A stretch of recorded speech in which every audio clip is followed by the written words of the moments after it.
Welcome back to Real Estate Simplified. Now joining us is Ryan Carson, lawyer at Carson Law. Ryan, welcome to the Corona Edition show. Thanks very much. Nice to be here. Yeah, so Ryan, the government restrictions happened really quickly. The province basically shut down. Have you seen an impact on real estate closings because of this? Great question, Seth.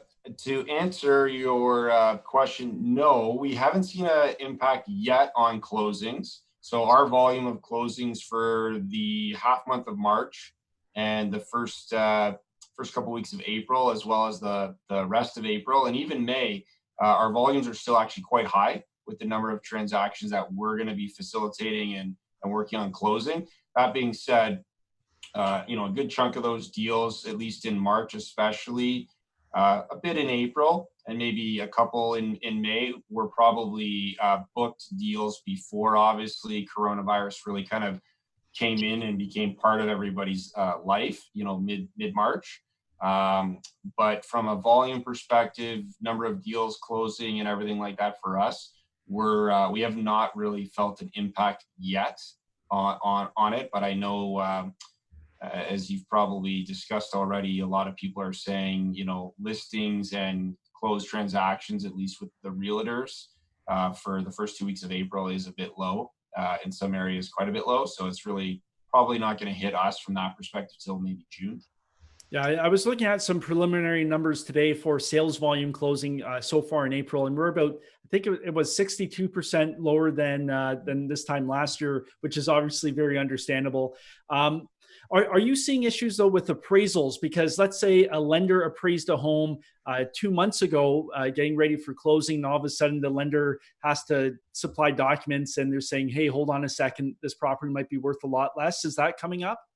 I'm not seeing too many people from either general public perspective or with our clients. It hasn't become an issue on any of our deals where a bank has come back and said to our client, the valuation is, sizably lower or, significantly lower to the point that it's impacting the loan value or the loan that the lender is willing to give. So fortunately, it's not been that as an impact point.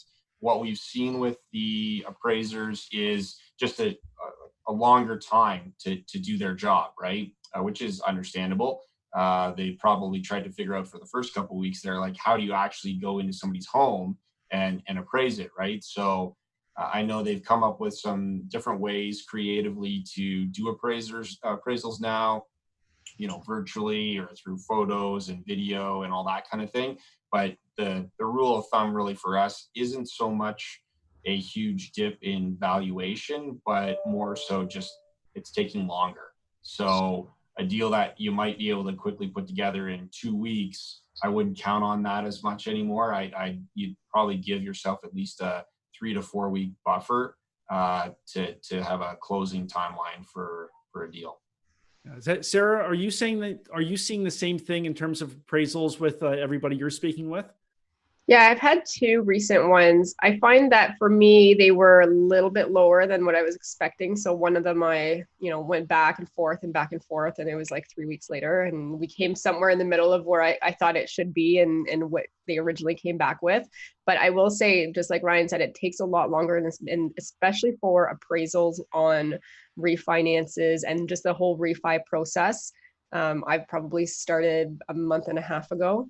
And they're definitely putting closes ahead of time. I think if you're looking at refinancing, start now and just give yourself some extra time, because everybody, the banks, they're working as hard as they can, but there's only so much that they can do. So there's definitely some more delays that I'm seeing. And there are, again, it's hard to say right now, but I find talking to other investors that they're coming in a little bit softer, a little bit lower than where they were hoping. Not all.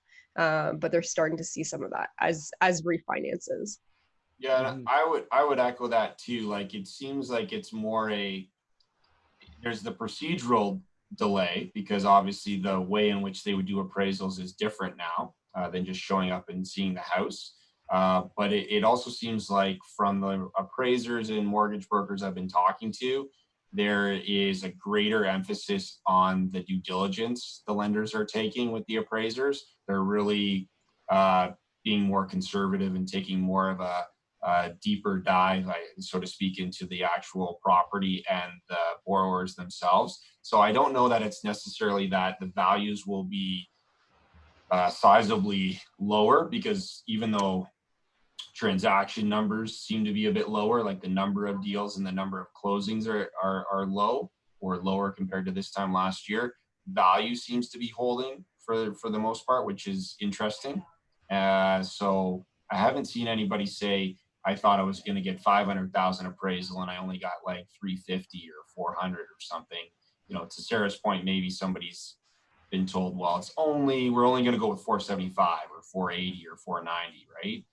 I haven't even seen that. It's not that drastic. I mean, so like in an example like mine, I was expecting about 360 to 370. They came back at 220, or sorry, no, 370 to 360. They came back at 325, and we agreed to 340 just to get it done. Yeah, sometimes you have to grease the wheel a little bit. Yeah, absolutely. Yeah. And Ryan, what sort of things, because real estate closings are still happening, people are buying, people are selling. What sort of clauses can people put into these agreements of purchase and sale just because of Corona, and to make sure they're covered? Yeah, I mean, you could really probably put any kind of creative clause you would like into the agreement. The ones that I think that have kind of crept their way into the majority of agreements, because a lot of the brokerages have kind of in-house started to produce these with the realtors and so forth, are just clauses around everybody working cooperatively and professionally. And if an extension of, anywhere between 1 to 5 business days is required, not because the person wants out of the deal, but more so because more time is just needed for the banks to process things or the appraisal to happen or whatever the case is. Everybody has basically started to put in these common clauses that basically say that kind of an extension or grace period of 5 business days will be accepted by the parties, and it won't be penalized in any way, and everybody just agrees to professionally extend the deal. That's kind of what we're seeing from a lot of the bigger real estate brokerages, and on a lot of the deals, is this kind of cooperative nature of like, okay, let's give a 5-day grace period because of COVID type of thing. But I know, like, you could really put anything in. I know we've had some clients come back and say, can I put an agreement? Can I put basically a condition or a clause in that kind of leaves it conditional almost until the very end? And I guess the short answer is sure. You could do that, pre-COVID as well. I mean, the question just is anybody going to accept that deal? Because nobody wants to have a deal conditional until, like, 1 day before closing, and then somebody walks away from them, right? So you can really put any kind of terms in or conditions you want in. It's just a question of, will they be accepted, and on what basis? Yeah. And right now, lots of people are shopping for real estate using virtual tours and photos only. So I've seen some clauses where the buyer acknowledges they have not even physically walked through the property, Yes. and they're acknowledging that. And then other people are saying, okay, well, after the deal firms up, the buyer gets one physical inspection before closing. So those are some creative options that I've seen out there. Yes, absolutely. Those are great. Yeah. So Sarah, if you're looking to buy a piece of real estate, would you buy it just based on pictures? I mean, I've bought I've bought my cottage that I'm right now sitting looking at the water view. I bought it from a video. Actually, my realtor came up here and FaceTimed me, and I've bought some stuff without even seeing the inside. I've taken some chances, and I've had some conditions. I think as long as you have some conditions in there, like, that's how I now buy. Is I see something and I'm like, let's throw in an offer, let's make it conditional, and we'll go with that. So for a lot of investors that have a few properties, you don't necessarily need to see the properties. You probably just want your inspector to go at some point just to make sure that it's, still standing.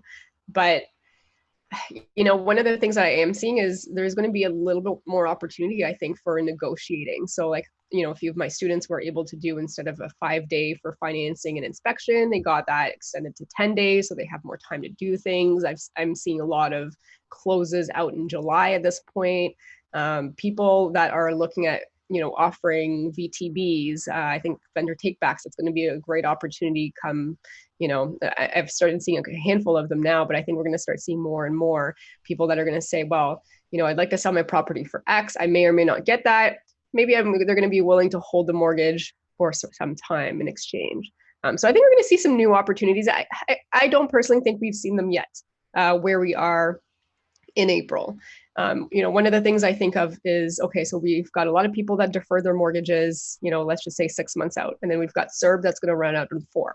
And then we have the whole unemployment. How many of those jobs are actually going to come back to the exact, number of hours, the exact person's salary. So there may be something. I don't think we're there yet in terms of opportunity. I don't have a crystal ball, but I'm going to just take a guess, and I'm going to say 4 to 6 months or towards the fall. I think there's going to be some great opportunities. Yeah. That's going to be a great segue into the next section. So stay tuned. And coming up after the break is now a great time to start building your real estate portfolio. Stay tuned.